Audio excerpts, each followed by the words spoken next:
ہوتا ہے، اس کے گناہ ہوتے ہی نہیں۔ اور قرآن پاک میں آگے آئے گا سورہ فتح میں اللہ پاک نے فرمایا کہ ہم نے نبی اسلام آپ کے اگلے پچھلی ساری خطائیں معاف کر دی ہیں۔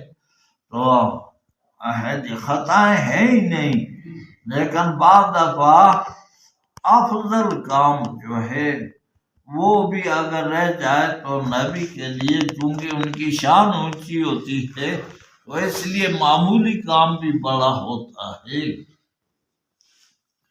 تو اللہ تبارک و تعالیٰ نے فرمایا کہ فاستغفر لذنب۔ دوسری بات یہ ہے کہ اللہ تبارک و تعالیٰ کا مخلوقات پر اتنا بڑا حق ہے کہ ساری زندگی اگر مخلوق سجدے میں پڑے گزار دے اپنی زندگی تو اللہ پاک کا حق ادا نہیں ہو سکتا۔